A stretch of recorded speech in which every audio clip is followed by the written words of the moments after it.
الحمد للہ رب العالمین والصلاة والسلام علی سید المرسلین اما بعد فاعوذ باللہ من الشیطان الرجیم بسم اللہ الرحمن الرحیم۔ اللہ پاک کے آخری نبی جناب رحمت عالم نور مجسم شاہ آدم و بنی آدم صلی اللہ علیہ وآلہ وسلم پر درود و سلام پڑھنے کے بے شمار فضائل و برکات ہیں۔ حدیث پاک ہے کہ جو شخص مجھ پر ایک مرتبہ درود پاک پڑھے اللہ تعالیٰ اس پر 10 رحمتیں نازل فرمائے گا۔ صلو علی الحبیب صلی اللہ تعالی علی محمد وعلی آلہ وصحبہ وبارک وسلم۔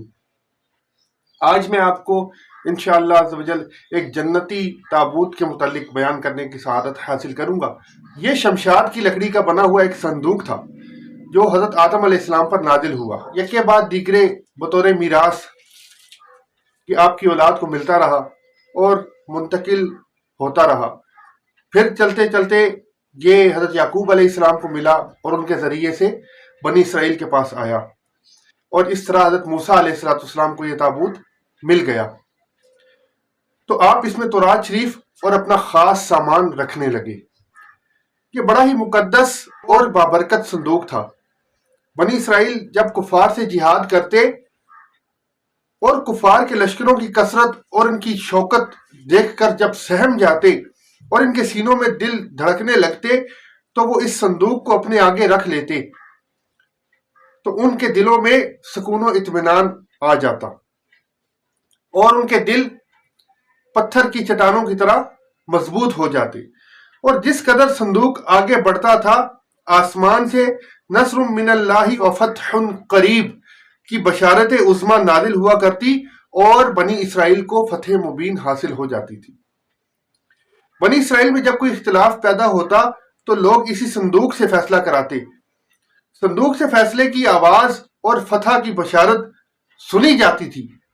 بنی اسرائیل اس صندوق کو اپنے آگے رکھ کر اور اس کے وسیلے سے دعائیں مانگا کرتے تھے، تو ان کی دعائیں قبول ہوتی تھیں، بلاؤں سے حفاظت ہوتی تھی اور مصیبتیں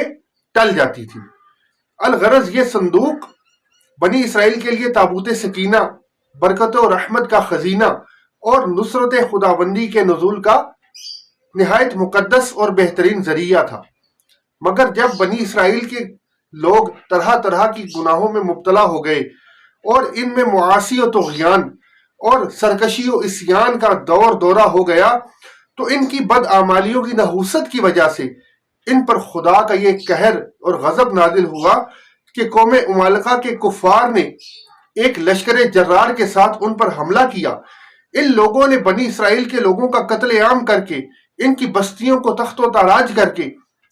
اور ان کی عمارتوں کو توڑ پھوڑ کر تہس نہس کر دیا، اور اس متبرک صندوق کو اٹھا کر ساتھ لے گئے اور اس مقدس صندوق کو نجاستوں والی جگہ پر ڈال دیا۔ لیکن اس بے ادبی کا قوم عمالقہ پر یہ وبال پڑا کہ یہ لوگ طرح طرح کی بیماریوں میں مبتلا ہو گئے اور بلاؤں کے ہجوم میں جھنجھوڑ دیے گئے۔ چنانچہ قوم عمالقہ کے 5 شہر بالکل برباد اور ویران ہو گئے، یہاں تک کہ ان کو یہ یقین ہو گیا کہ اس صندوق کی بے ادبی کا عذاب ہم پر پڑ گیا ہے۔ تو ان کافروں کی آنکھیں کھل گئیں۔ چنانچہ ان لوگوں نے اس صندوق کو ایک بیل گاڑی پر لاد کر بیلوں کو بنی اسرائیل کے طرف دھکیل دیا۔ پھر اللہ تعالیٰ نے 4 فرشتوں کو مقرر فرمایا جو اس مبارک صندوق کو بنی اسرائیل کے نبی حضرت شمول علیہ السلام کی خدمت میں لے گئے۔ اس طرح پھر بنی اسرائیل کی کھوئی ہوئی نعمت دوبارہ ان کو مل گئی، اور یہ صندوق ٹھیک اس وقت حضرت شمول علیہ السلام کے پاس پہنچا۔ بنی اسرائیل طالوت کی بادشاہی تسلیم کرنے پر تیار نہیں تھے، اور یہی شرط ٹھہری تھی کہ طالوت صندوق لے آئے تو ہم طالوت کی بادشاہی تسلیم کر لیں گے۔ چنانچہ صندوق آ گیا اور بنی اسرائیل طالوت کی بادشاہی پر راضی ہو گئے۔ تابوت سکینہ کیا تھا؟ اس صندوق میں حضرت موسیٰ علیہ السلام کا عصا اور ان کی مقدس جوتیاں، اور حضرت ہارون علیہ السلام کا امامہ، حضرت سلیمان علیہ السلام کی انگوٹھی، تورات کی تختیوں کے چند ٹکڑے، کچھ من و سلوہ، اس کے علاوہ حضرات انبیاء کرام علیہ السلام کی صورتوں کے حلیے وغیرہ سب سامان تھے۔ قرآن مجید میں خداوند قدوس نے سورہ بقرہ میں اس مقدس صندوق کا تذکرہ کرتے ہوئے فرمایا ہے ترجمہ کنز ایمان، اور ان سے ان کے نبی نے فرمایا اس کی بادشاہی کی نشانی یہ ہے کہ آئے تمہارے پاس تابوت جس میں تمہارے رب کی طرف سے دلوں کا چین ہے، اور کچھ بچی ہوئی چیزیں ہیں معزز موسیٰ اور معزز ہارون کے ترکے کی، اٹھاتے لائیں گے اسے فرشتے، بے شک اس میں بڑی نشانی ہے تمہارے لیے اگر ایمان رکھتے ہو۔ اس واقعے سے ہمیں یہ معلوم ہوا کہ بزرگوں کے تبرکات کی خداوند قدوس کے دربار میں بڑی عظمت اور عزت ہے، اور ان کے ذریعے مخلوق خدا کو بڑے بڑے فیوز و برکات حاصل ہوتے ہیں۔ دیکھ لیں، اس صندوق میں حضرت موسیٰ علیہ السلام کی جوتیاں، آپ کا عصا اور حضرت ہارون علیہ السلام کی پگڑی تھی۔ تو اللہ تعالیٰ کی بارگاہ میں یہ صندوق اس قدر مقبول اور مکرم اور معظم ہو گیا کہ فرشتوں نے اس کو اپنے نورانی کندھوں پر اٹھا لیا، اور خداوند قدوس نے قرآن مجید میں اس بات کی شہادت دی کہ فیہ سکینۃ من ربکم، یعنی اس صندوق میں تمہارے رب کی طرف سے سکینہ یعنی مومنوں کے دلوں کو اطمینان اور ان کی روحوں کے تسکین کا سامان تھا۔ مطلب یہ کہ اس پر رحمت الہی کے انوار و برکات کا نزول اور اس پر رحمتوں کی بارش ہوا کرتی تھی، اور اس پر نازل ہونے والی رحمتوں اور برکتوں سے مومنین کو سکون قلب اور اطمینان روح کے فیوز و برکات ملتے رہیں گے۔ جس صندوق میں اللہ والوں کی چیزیں مثلا لباس و عصا اور جوتیاں ہوں، اور جب اس صندوق پر اطمینان کا سکینہ اور انوار و برکات کا خزینہ اللہ کی طرف سے اترنا قرآن سے ثابت ہے، تو بھلا جس قبر میں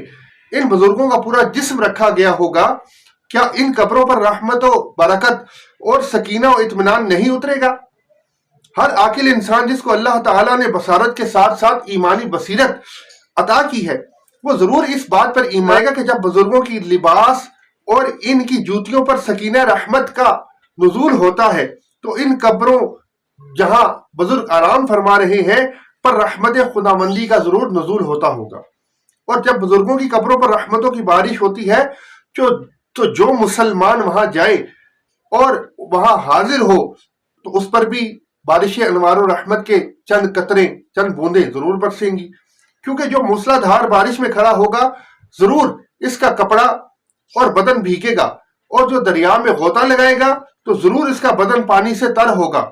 جو عطر کی دکان پر بیٹھے گا ضرور اس کو خوشبو نصیب ہوگی۔ تو ثابت ہو گیا کہ جو بزرگوں کی قبروں پر حاضری دے گا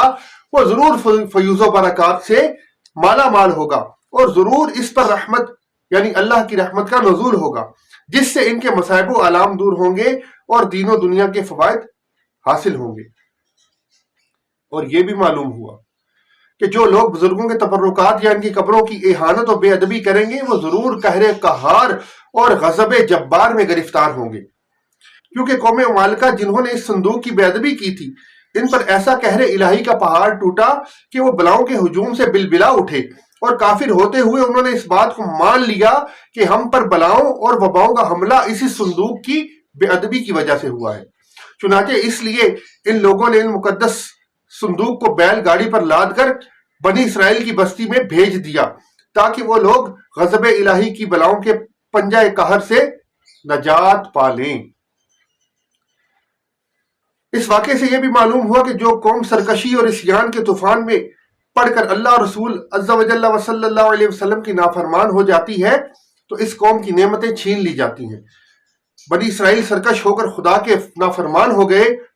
اور قسم قسم کی بدکاریوں میں پڑھ کر گناہوں کا بھوت ان کے سروں پر افریت بن کر سوار ہو گیا، تو ان کے جرموں کی نحوستوں نے انہیں یہ برا دن دکھایا کہ صندوق سکینہ ان کے پاس سے قوم مالکہ کے کفار لے گئے، اور بنی اسرائیل کئی برسوں تک اس نعمت عظمیٰ سے محروم ہو گئے۔